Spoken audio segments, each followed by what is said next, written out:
You're not being efficient if every video takes you hours to edit. You're just slowing down your growth by starting from scratch every single time. Here's how I fix that. I use the same editing process for every single video. One system that makes editing faster, easier, and way more consistent. So I can focus on creating more content and growing my YouTube channel.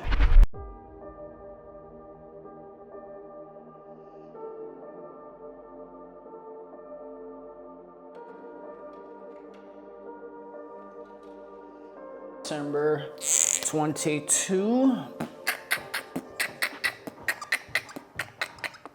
Now guys, I made this video a couple of weeks ago, but I shot it on my iPhone. It was like really like random, and I was having a teaching moment with my amazing woman.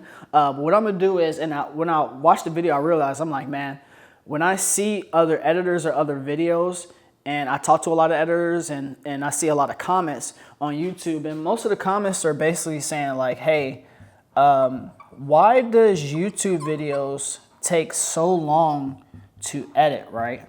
And I had a guy come in my office, and I showed him my editing process. I showed even my daughter's mom my editing process, and the reason why I edit videos so fast is because I have the same implementation and process and system and operations, just like I was saying before.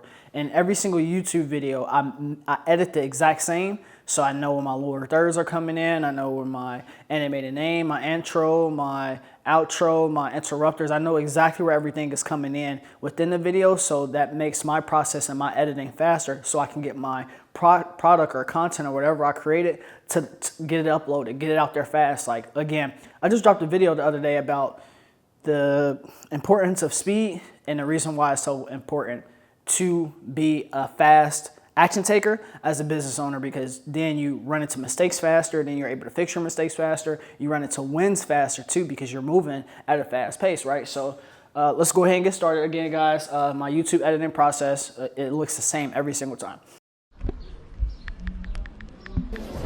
Matt, I need your help growing my social media audience. All right, guys, if you need help growing your social media audience, make sure you text 602-390-7002. Once again, it's 602-390-7002.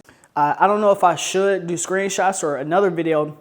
I might just record myself doing a edit, actual live edit, so that way you guys can see it. But just for starting off, I'm gonna show you guys the journey of why I do that, right? So first thing on any of my YouTube videos is you're gonna see an intro. And the intro is gonna have a hook, of course. That's to get you to watch the video, right? So even before that, rewind. What's the first thing you see when you're on YouTube and you see a video? You see the thumbnail. You see the thumbnail and the title. And this is actually one thing I didn't really talk about when I did my last video, right? But the reason why the thumbnail and the title is so important is because the words that you're reading is usually your search, right? Your SEO. So when you're like, today I'm creating a video about YouTube editing. So when I make my title or when I make my thumbnail, I make sure that some form of that is being used, right? What I notice is a lot of people are wanting to become better editors and wanting to do stuff with content and media, right? So that's one of the top searches, is how I just edit a YouTube video. And that was one thing that I talked about before, guys, when we're making videos and we're wanting to create content and we're trying to figure out what our target audience wants, just simply type it into Google. Like, the top search engines is going to be the most things that people are looking for, right? And I'm really good at editing YouTube videos, and I'm really good at having a process of editing YouTube videos. So that I knew it was going to be important to showcase this to people, because this is something that people is looking for, right? So thumbnail, that's your graphic picture, right? Make sure you pertain in your graphic picture to what the video is about. So I'll either have a picture of me like sitting at my desk. I'll probably AI this thumbnail, a picture of, or I might take an actual picture of me sitting at my desk, editing the video, so you guys can see what the purpose of the video is, right? So you got your graphic picture. And then you'll have two. So me, I do two titles. The title in the thumbnail is going to be different from the actual title that you can search for and the actual name of the video. And it's because you don't want to be too boring with your audience. The graphic title is going to be something about this amazing new idea, and then the actual title of the video is going to be something about video editing for YouTube channels, right? So then that's your visual hook. That's the first thing that a potential person is going to see when they're watching the YouTube video is the thumbnail and the title. That's the first impression that somebody is going to get when they're watching the video, and that's super important because first impressions are everything. They're either going to want to watch the video based on the thumbnail and the title, or they're going to want to click immediately off of it because the thumbnail and the title just simply wasn't interesting. For my people, it's easier to find us because I get straight to the point and I don't try to do nothing too fancy. If you're coming to do research for video editing, you don't need a fancy video or caption or title to get straight to the point, because people just really want to get straight to the point. They really want to know, okay, what exactly are you doing? We don't really care about the fluff, like get right into it. And that's why I make my video editing process so simple, because it gets straight to the point of the video, right? So next, after the thumbnail and the title, you got your intro and your hook. With me, I usually do my intro is usually the beginning of the video around 30 to 60 seconds. It's a, hey, how you guys doing? Or it's a story at the beginning. It's I usually like to do some type of storytelling or some type of, not a jump scare, but something to be like, ooh, that caught my eye at the beginning of the video, because then it gets people informed and they actually want to stick around for the video because the intro was so good. So with this intro, this hook, of course you have video and then audio, right? Me, I sometimes add B-roll to my intro, depending on especially if it's a podcast episode, or what I did at the beginning of this video is, of course, it might be some B-roll added to it, but I created a audio and visual hook for you guys to actually want to be like, hey man, that's something that I need to make me want to watch the video, right? And then next is captions.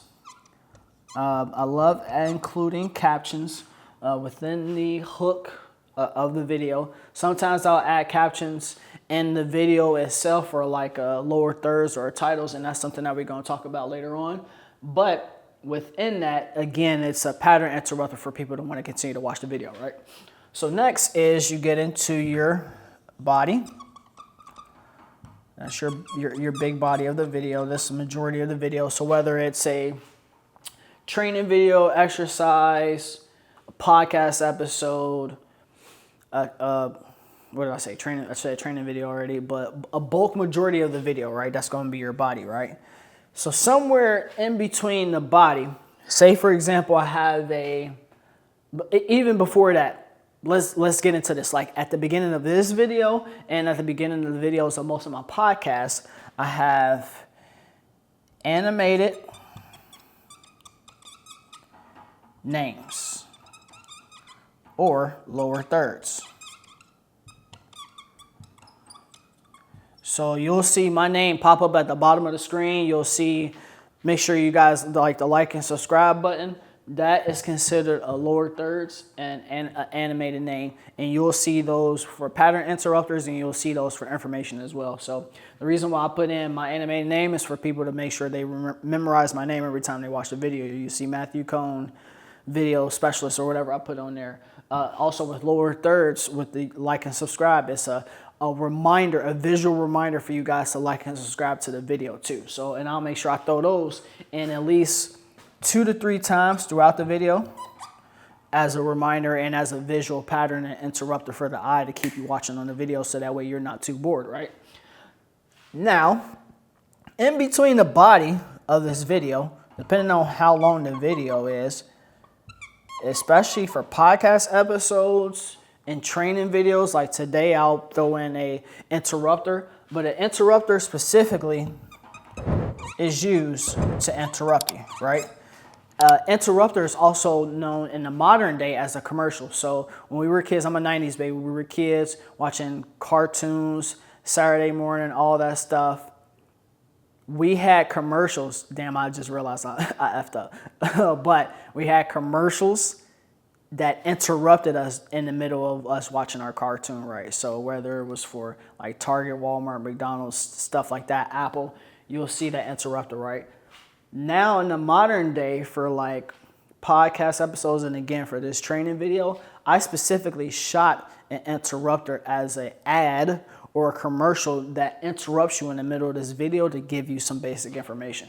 So depending on whether it's like 30 to 45-minute video, I'll add in 2 interrupters throughout the video just to break it up. Again, we call it a pattern interrupter, and the pattern interrupter is to wake the audience up to get them not bored on the video, right? All right, so we have our, again, let's go through this. Again, this is my editing process, which you'll see for every single one of my videos. This is how my videos will pop up. So again, thumbnail, title, right? Intro, hook, video, audio, B-roll, captions at the beginning of the video. I did forget to mention, well, audio. I add instrumental music to the intro of a video too, just to add to the story or to add to the expectation that's to come along with the video that you're watching, right? And sometimes that instrumental will be throughout the whole video. The reason why I use instrumentals is because regular music has audio lyrics. I do not need to hear those audio lyrics over the person that's talking in the video. That's a no-no. I don't want to hear that. So that's the reason why we use instrumentals for all videos. There's multiple different ways you can get instrumentals. If you guys have questions about getting instrumentals, let me know and I'll show you guys how to download instrumentals. If you like specific music, it's really easy to do. So next, after our body, again, we have our interrupters. We throw in our lower thirds at least 2 to 3 times. The ending, right? So at the end, outro. For every video, especially since I will be filming most of these videos, I make sure I say goodbye or thank you for watching, thank you for subscribing, whether I'm filming a YouTube video for training, whether I'm doing a podcast episode or anything specifically like that. I make sure I do an outro, right? With that outro, again, that's a visual saying hi, bye, thanks you for subscribing, blah, blah, XYZ. I throw the animated logo, which I forgot to add that after. All right, so let's do animated logo, right? With some music as you're ending whatever content that you created. So before I got, okay. So I got I got 2 things to add to this, right? So after you see the thumbnail and then you see the title, you're gonna get into the hook. After the hook, which is again about 30 to 60 seconds long, you're going to see an animated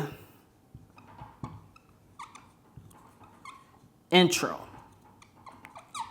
Very, very, very, very, very important. I started this process about almost 2 years ago on how every single video was supposed to, and I'll build up to this.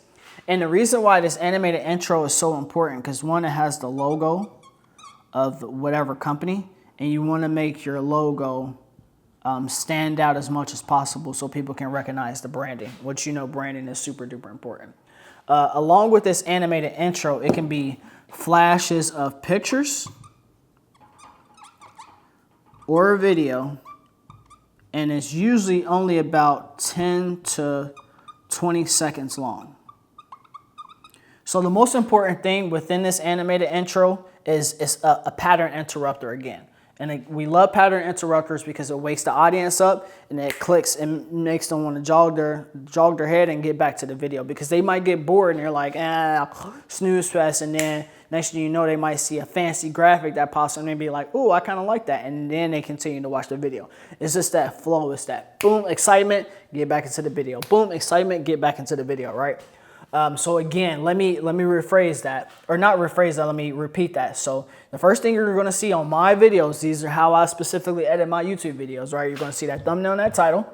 You're going to see a visual audio hook with B-roll captions and an instrumental. And then it's going to go into this animated intro.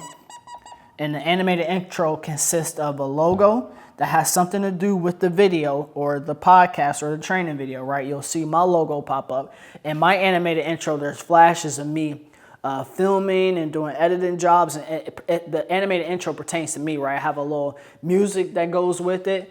You'll see my logo. It's pictures and videos. And again, it only lasts, important, it only lasts 10 to 20 seconds long. And then you get right into the body of the video, right? And then once you get to the body of the video, whoever's talking, they're doing their intro or whatever, you got animated names that pop up lower thirds, and then the like and subscribe to YouTube videos. Anytime you see any words that pop up on a long form video, anytime you see any words that pop up on a long form video, they're going to be called lower thirds. Okay, guys? And then again, we get to our outro. I end all my YouTube videos with an animated logo and an instrumental. I don't never repeat that animated intro because that's only for the intro. You can bring it to the back if you want to end it out that way as well.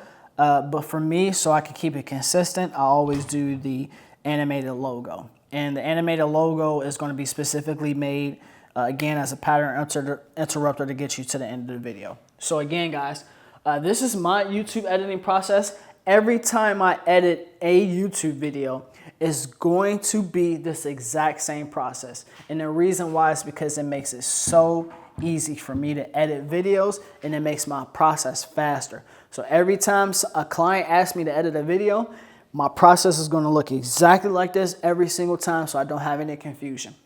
And what's going to help you also with this is because there's a lot of consistency parts out of this, like a template. So I basically made, this is basically a template of how I edit my YouTube videos, right? So specifically instrumentals, graphic titles, animated intro, pictures, stuff like that. You want to keep it organized in folders. So what I did was I made a YouTube kit, right? And it's on my physical hard drive. And within this kit is all of my specific graphics and pictures and stuff that I need every single time I make a YouTube video, especially for the YouTube videos for conesgraphix or for 1% podcast. I have my assets, they call them assets, and I have them specifically in the YouTube kit, so when I go to edit my videos, they're not scrambled all over the place, and they're easy to find, and it makes your process so simple. When you are an organized editor, that makes your life so much easier, because again, the biggest question that I get is, and specifically I've been seeing this on Threads lately, is YouTube or long form content takes so long to edit. How can I be faster, or can I pay somebody to do it? And I'm like, man, if you want to do it yourself, come up with a strategic plan to make sure your shit is easy every time you edit, because once you get this down, every time you go to edit a video, it gets faster, it gets faster, it gets easier, it gets easier, and then you make it so customizable that when somebody wants a project or a YouTube video, you get it out fast. You're like, man, I've never had somebody edit a YouTube video this fast before. It's because I got my process. One thing, guys, I didn't mention to you was how we're getting this thumbnail, and I feel like this is super duper important. So on most editing programs, like on Premiere Pro, like I use, there's an option for a snapshot button or something like that. You can take a picture of the screen, right? And once you take a picture of the screen, I use that photo. So like today's video, I'll take while I'm editing, get my color grading together, I'll take a snapshot of what I see on the screen, and it'd be a photo of me doing something like that, right? And I'll take a snapshot and I take that photo because it gets downloaded to my computer. I take that photo and I edit it and use it as my thumbnail. So I think that's super duper important to remember that. Or I'm going to take a snapshot of that photo and I'll probably chat GPT it and have it come up with an image based on what I think the thumbnail should be, because guys, remember, that's the first thing that people are going to see, and that's the first thing you got to make sure is interesting enough for your audience to be like, oh, I'm gonna stop and watch this video because I know what he's going to talk about and I know he's going to bring some valuable information. So again, guys, make sure you hit the like and subscribe. Thank you for tuning in. This is my video editing process.